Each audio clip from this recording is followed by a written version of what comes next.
Cette route, je l'ai empruntée plusieurs fois.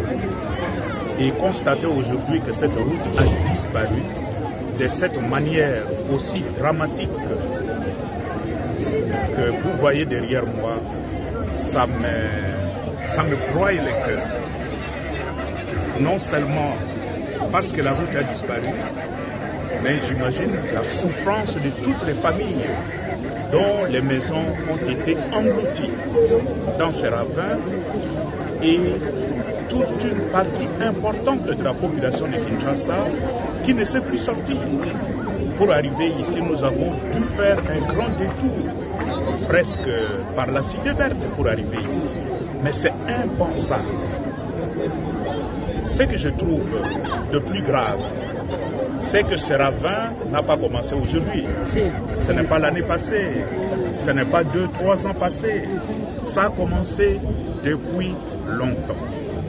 Et tous les décideurs d'hier ont vu venir ce ravin et l'ont laissé jusqu'à atteindre ce niveau. C'est là qu'on voit tout de suite le peu de cas, le peu de considération que nos dirigeants ont pour le peuple.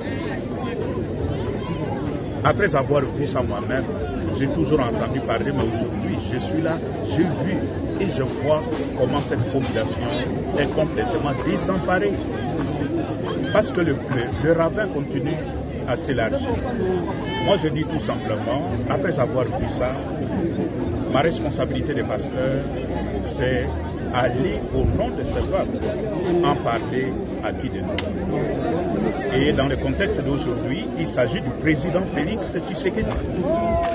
Il n'était pas là hier quand le ravin a commencé, mais c'est lui qui est aujourd'hui au pouvoir. Je connais aussi son souci de mettre en application les devises de son parti laissées par son père, le peuple d'abord. Et c'est ce peuple qui est aujourd'hui battu.